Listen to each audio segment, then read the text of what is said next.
YouTube app पर घंटी बजाओ, हर खबर की अपडेट पाओ।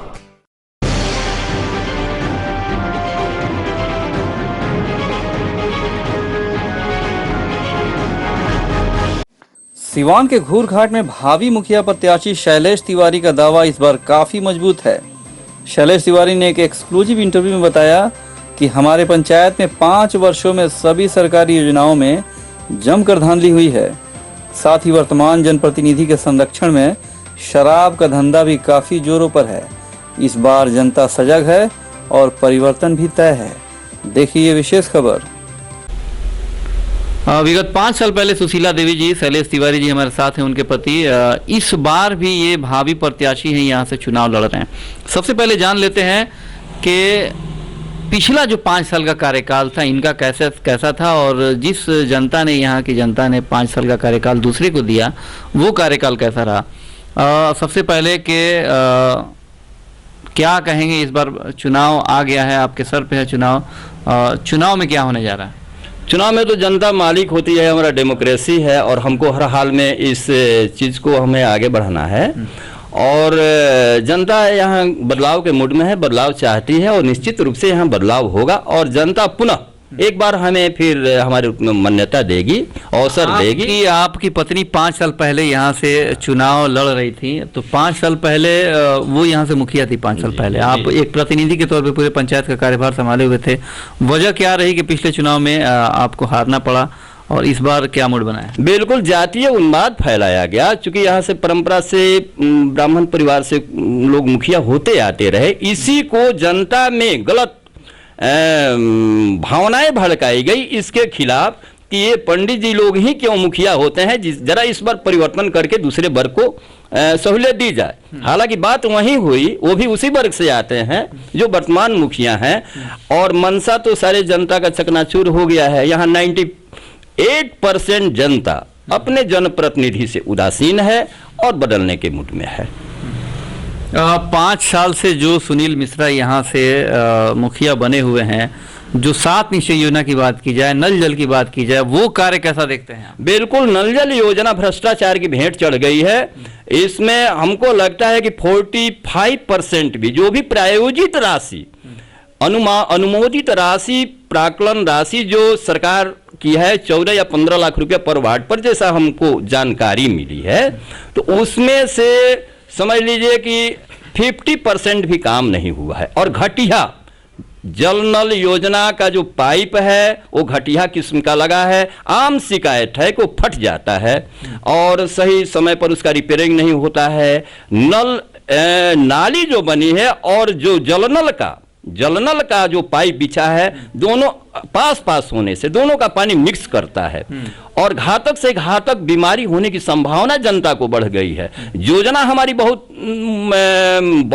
उपयोगी योजना है, लेकिन धरातल पर ये फ्लॉप कर चुकी है। सुचारू रूप से कहीं पानी नहीं जा रहा है? नहीं, सुचारू से पानी नहीं। हर जगह कंप्लेन है लोगों का।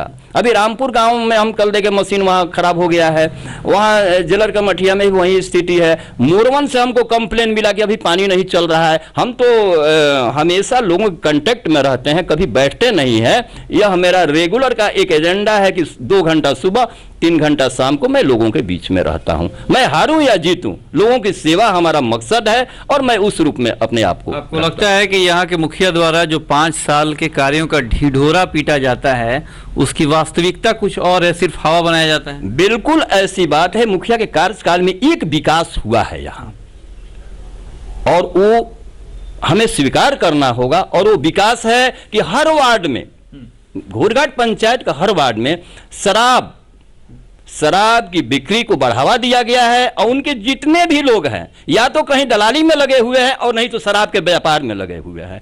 कितनी बार हमने अपने स्थानीय प्रशासन को भी इससे मौखिक रूप से अवगत कराया और यहाँ की जनता इस रूप में भी मुखिया से नाराज है कि इनके कार्यकाल में शराब को बहुत बढ़ावा दिया गया है। अभी आप अगर जांच करते हैं, अगर आप चलते हैं तो उनके घर के बगल में काफी व्यापक पैमाने पर शराब की बिक्री होती है और वैसे ही लोग मुखिया के साथ हैं। यानी कि पूरी तरह से संरक्षण प्राप्त है मुखिया का, यहाँ संरक्षण प्राप्त है, प्रशासन के भी संज्ञान में है, लेकिन प्रशासन न जाने क्यों खामोश है, मुकदर्शक है। मैंने दरोगा जी से भी मैंने कहा कि आप एक हमारे प्रशासक हैं, सबके लिए हैं, हमारा समाज खराब हो रहा है, शराब पीकर लोग अपना बीमारी ग्रस्त हो रहे हैं, हो सकता है किसी दिन जहरीला शराब पीने से तो ये पूरा प्रशासनिक महकमा बदनाम हो जाएगा, तो इस पर ध्यान देना चाहिए। मैंने एक सादर अनुरोध किया था उनसे।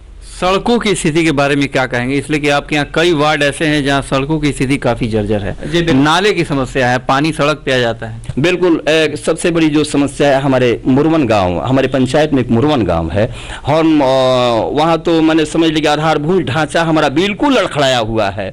वहाँ गांव में भी जाने के लिए एक सुचारू सुविधा रोड नहीं है, और सरकार प्रायोजित जो भी योजनाएं हैं उसका सही ढंग से वहाँ उपयोग नहीं हुआ है। और दूसरा हमारा वार्ड नंबर 3 है जो रामपुर गांव है, मैंने कल गया था, इतना नाली से बदबू दे रहा था, एक बार भी वहां कोई वर्क नहीं हुआ। उसी तरह भगवानपुर है, उसके इन सब गांवों के साथ सौतेला व्यवहार हुआ है, इसलिए कि वहां के जो वार्ड कमिश्नर हैं बेचारे वो आवाज उठाते रहे, लेकिन उनकी आवाज को जो उनका वरीय प्रतिनिधि है जो मुखिया कहलाता है उसने कभी सुनने का नहीं किया। विशेष तौर पर बात की जाए कि अब तो चुनाव आ गया, 1 महीना चुनाव का बचा हुआ है, समय कम है, खास तौर पे आपको लगता है कि आप इस पंचायत के लिए एक फिर से नया विकल्प बनकर लोगों के सामने उभरे हैं? बिल्कुल सही बात है। लोग उस रूप में मुझे देख रहे हैं और वो प्रेम अपना दर्शा रहे हैं, विश्वास प्रकट कर रहे हैं, और आने वाले समय में हम उम्मीद रखते हैं कि लोग अपना आशीर्वाद देंगे। निश्चित रूप से उनकी भावनाओं को ख्याल करते हुए हम भी उसका सम्मान करेंगे। अगर जनता ने आप पे विश्वास करके यहाँ के मुखिया के पद पर सुशोभित कर दिया तो आने वाले 5 सालों के लिए क्या सपना आपने संजोया है कि हाँ मुझे इस पंचायत को ऐसा बनाना है? सबसे पहले तो मैं भ्रष्टाचार मुक्त पंचायत बनाऊंगा, दलालबाजी, कटमनी, इस पर मैं ब्रेक लगाऊंगा।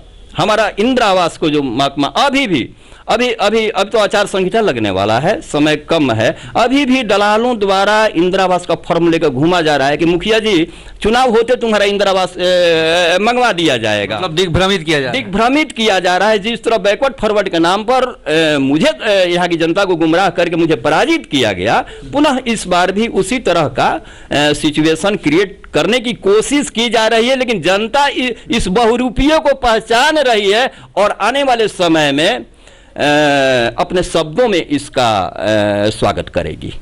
समय कम है, विशेष रूप से पूरे पंचायत की जनता से क्या अपील करेंगे इस चुनाव को लेकर? मैं यही अपील करूंगा कि लोकतंत्र है, किसी बहकावे में न आए, किसी प्रलोभन में न आए। चूंकि मुखिया द्वारा कहा जाता है कि 40 लाख रुपया मैं कमा कर रख दिया हूं, 40 लाख रुपया मैं कमा कर रख दिया हूं, और मैं प्रत्येक घर में एक छागल, एक साड़ी भिजवाऊंगा, और पुनः मैं फिर मुखिया बन जाऊंगा। उनके लोगों द्वारा, मुखिया के द्वारा ये शब्द कहे जा रहे हैं। वोटों को खरीदने की साजिश, वोटों को खरीदने की साजिश की जा रही है। और एक बच्चा से भी आप पूछ लीजिएगा तो प्रूफ कर देगा कि हाँ ये बात सत्य है। आपको लगता है कि जनता ऐसे बरगलाने वाले लोगों के पक्ष में आएगी?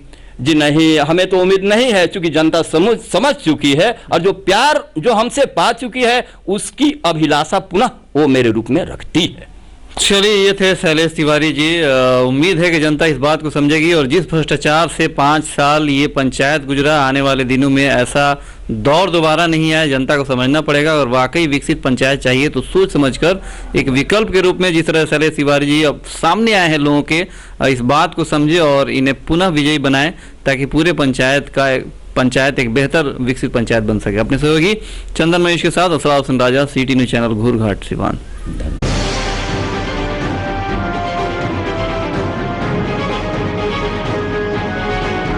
YouTube ऐप पर घंटी बजाओ, हर खबर की अपडेट पाओ।